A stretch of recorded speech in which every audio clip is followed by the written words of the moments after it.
Dans cette vidéo, on va voir ensemble le sujet des closures en Swift. Ce sujet fait partie des plus complexes du langage Swift, mais le maîtriser fera de vous un développeur Apple au-dessus des autres. Vous serez dans le top 1% si vous maîtrisez les closures. Pour suivre cette vidéo, je vous recommande d'avoir des bases solides sur le langage. Pour cela, n'hésitez pas à vous inscrire gratuitement à mon cours Swift Master avec le premier lien dans la description de la vidéo. C'est gratuit, ça vous permettra d'avoir des solides fondations dans le domaine Swift. Maîtriser Swift, c'est vraiment la clé pour créer les applications de vos rêves, et donc vraiment inscrivez-vous gratuitement à ce cours, premier lien en description. Et maintenant cela dit, on se retrouve juste après la petite intro pour ce petit extrait qui vous parle des bases des closures.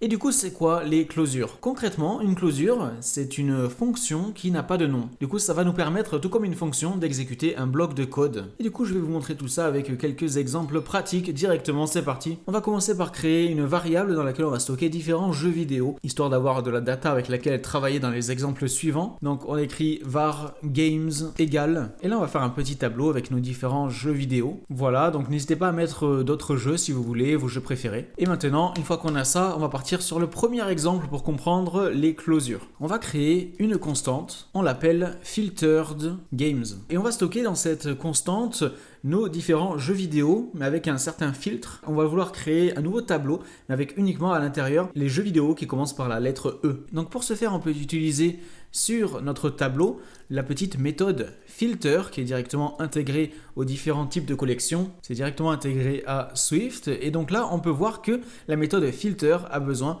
ici, quand on fait entrer sur isIncluded, on va avoir besoin dans ce paramètre isIncluded d'un certain type de valeur. Et du coup ici, ça nous demande une fonction qui accepte un paramètre de type string et qui retourne une valeur de type bool. Donc ce paramètre isIncluded, il a besoin d'une fonction. Du coup là, on va faire juste au-dessus une petite fonction qu'on va pouvoir utiliser ici dans filter. Pour l'instant, pas de closure. Je vous montre d'abord l'utilisation avec une fonction et après on va voir l'utilisation avec une closure. Comme ça, vous allez pouvoir voir la nuance. Donc notre fonction, on l'appelle start with underscore name de type string et notre fonction retourne une valeur de type booléen. Vous voyez que là, on respecte ce que nous demande ici la méthode filter. On a besoin d'un paramètre de type string et de retourner une valeur de type bool. Donc c'est ce qu'on fait sur notre fonction pour pouvoir l'utiliser ici en tant qu'argument de notre paramètre isIncluded. Si ici on retourne une valeur de type int ou autre, ou que ici on a autre chose qu'un paramètre de type string, on ne va pas pouvoir utiliser cette fonction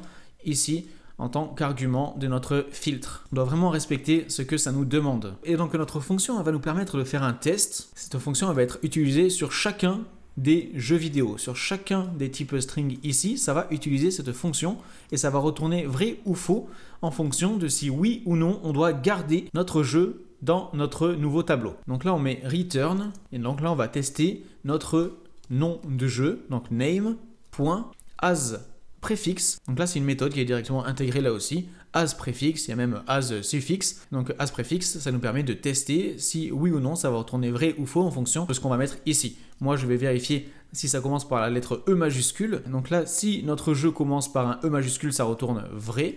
Et au contraire, si ce n'est pas le cas, ça retourne faux. Donc là, on a notre filtre, on a notre fonction qui nous permet de filtrer nos éléments de la manière dont on a envie. Et donc on peut directement utiliser notre fonction juste là. On écrit start with E comme ça. Et là, ça fonctionne parfaitement. Et donc là, quand on fait play, on peut voir que notre constante ici, filtered games, contient deux éléments désormais, Elden Ring et Expedition 33.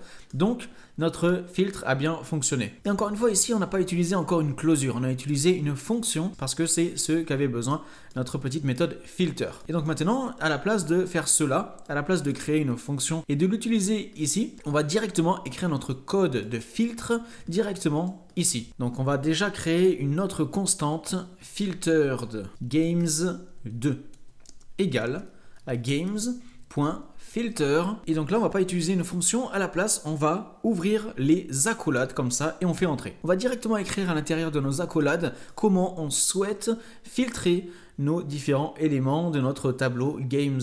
Donc je le rappelle ici, notre filter a toujours besoin d'un paramètre de type string et de retourner une valeur de type booléen. Et donc dans une closure, on va devoir mettre tous nos éléments à l'intérieur des accolades. Même les paramètres, même les valeurs retournées, on doit tout indiquer à l'intérieur des accolades. Et donc juste ici, sur la même ligne, on va commencer par indiquer nos paramètres. On va mettre ça dans des parenthèses. On veut créer un paramètre name pour chacun des éléments de type string. Et ensuite, ici, on indique la valeur qu'on veut retourner de type booléen. Donc ici, on a indiqué ce dont a besoin notre filter, c'est parfait.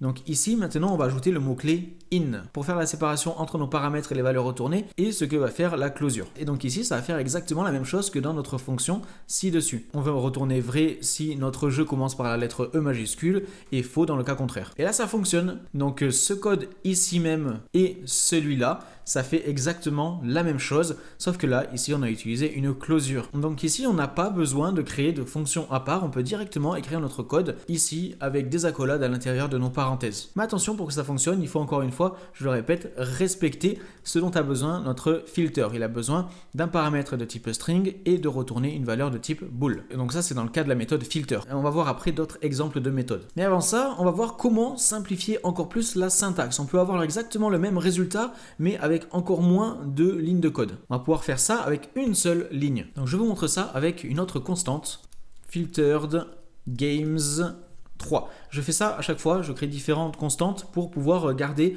les différents exemples. Et donc filtered games 3 égale games.filter.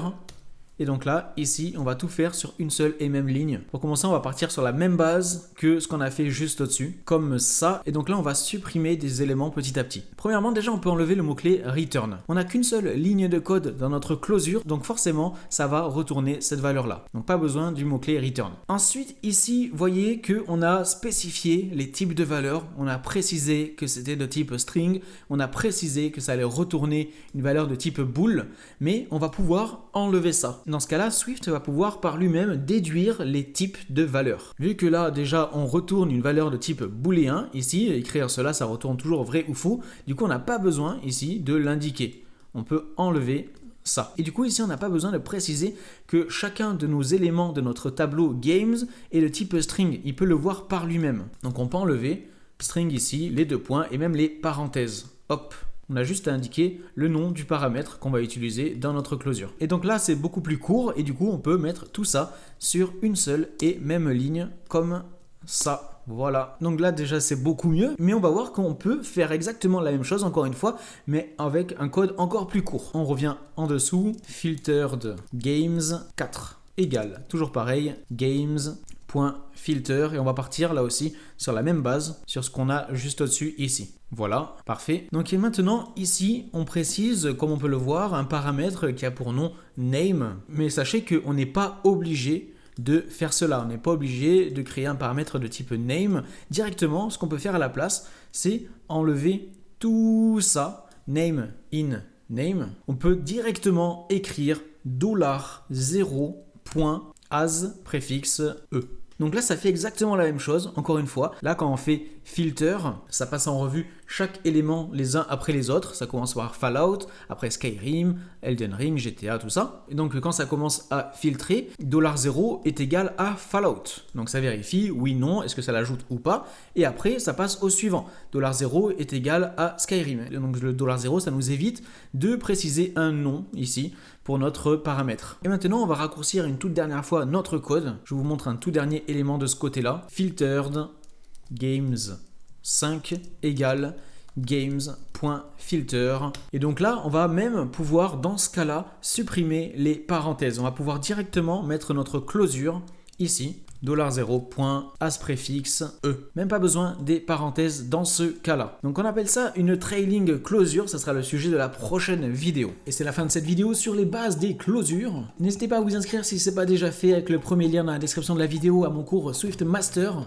Vous avez les premières leçons offertes, ça vous donnera des solides fondations dans le domaine de la création d'applications Apple, des solides fondations sur le langage Swift. Donc n'hésitez pas à rejoindre ce cours-là. Et derrière, si vous voulez devenir un véritable expert du langage, vous pourrez rejoindre le cours complet si vous le désirez, mais en attendant vous pouvez l'essayer gratuitement avec le lien dans la description de la vidéo. Et sinon n'oubliez pas de laisser un like, de vous abonner à la chaîne pour plein de contenus sur la création d'applications Apple, et on se retrouve très bientôt pour une nouvelle vidéo. Allez, salut!